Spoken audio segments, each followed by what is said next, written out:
Good morning, Dan. Yes, we got Captain Thomas Dady, first officer here, Bergeron here. We're flying a beautiful 1956 vintage Sikorsky 58.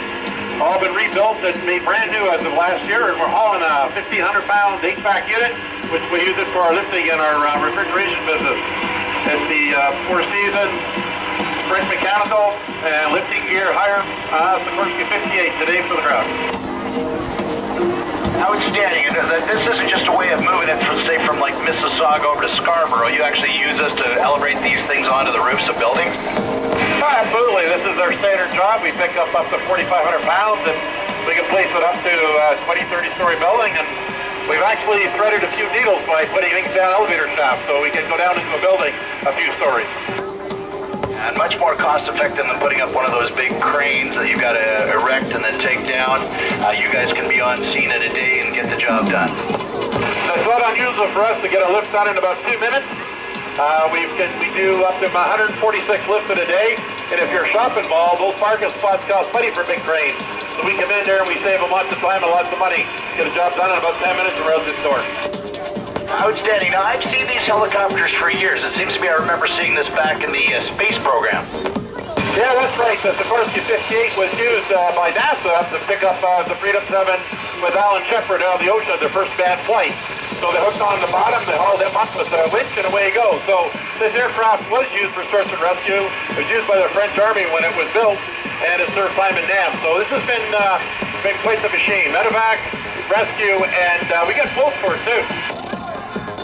That's cool, but this is not the configuration you had back then, right? You guys have re-engined this helicopter?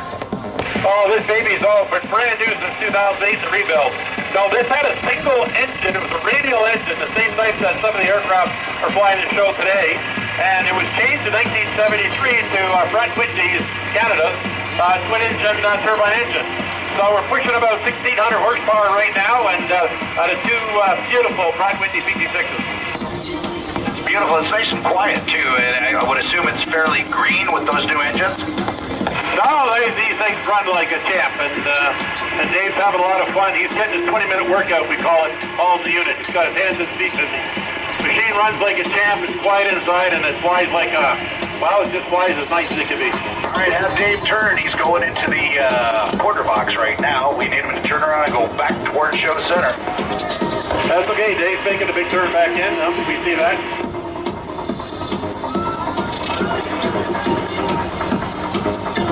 Is that better there? No, we really don't want you past the fireboat, but you're heading in the right direction. Okay, we'll keep it tight the next circuit. Okay, once you get past that fireboat, I want you to show the people the capability of that aircraft to hover, but once you get past the fireboat a couple hundred feet, I'm going to get you to bring it into a hover and tell us how you do that. Roger, will do. Looks good. You're right over boss control right now. We're looking at the configuration with the HVAC unit, the beautiful Canadian flag hanging there. You don't have to have a high-speed camera to get pictures of this aircraft. No, it's not a high-speed machine. The top speed's about 60 knots with a load. And there, Dave, putting it into a hover for you. How's that look? That's looking pretty good right there. Now, what did you, there's just the two of you on board, or is there a winch operator, or how does it work? No, it's everything's all Dave, Captain Dave's doing all the footwork and handwork, and that's it, and me. I'm just sitting here for the ride talking with you.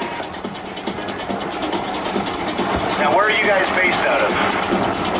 We're based out of Brampton right now, in a beautiful hangar at Four Seasons Aviation in Brampton. Very nice. That's where I learned to fly, and I think a lot of the pilots in the crowd learned to fly up there. Yeah, David just built a brand new, beautiful facility up there, and serves all the aviation needs for helicopters. And our partner Sprint Mechanical provided us with the unit and the support, and our lift gear for hire provided us with the rigging for today's show. Outstanding. We see a lot of people down there. We hope they're enjoying the scenery today. Beautiful weather. It is. It was looking a little iffy earlier, but I think you guys brought in that air conditioner and kind of cooled things off a little bit, but it's working out quite well for us. Yeah, that's one of the ideas. I'll tell you what, looking at the traffic down there, we now want to be on the lakeshore going eastbound right about now. Good traffic updates. We got our traffic chopper in the sky here. Well, I can give you a traffic report. Eastbound Lakeshore is jammed up from a park lot all the way to the Dogleg Parkway, so I wouldn't want to be going that direction. You're killing us down here. That's outstanding. Now this will be our final past the fireboat, and then we're going to put this down. We're burning 120 gallons of fuel an hour right now, and that's about 2 gallons a minute, or 1 liters, about 8 liters a minute. So it certainly is a gas-hungry machine. All right, Ian Bergeron, thanks for talking to us live from the cockpit. Don is scrambling to get you back on boss control, and we'll talk to you on the ground. All right, we'll talk to our boss control. Have a good day, and welcome everybody to the meeting. There you go, Ed, Tom, and of course Dan McLaren. Conversation from the office above in that Sikorsky helicopter. It is served mostly as medium transports on every continent of the world with the armed forces of 25 countries. And it's modernized, as you just heard, with 2 new Pratt & Whitney Canada engines. And great to include some rotating wings and helicopters. And we've got another one coming up, too. And our air display this afternoon here at the CNE.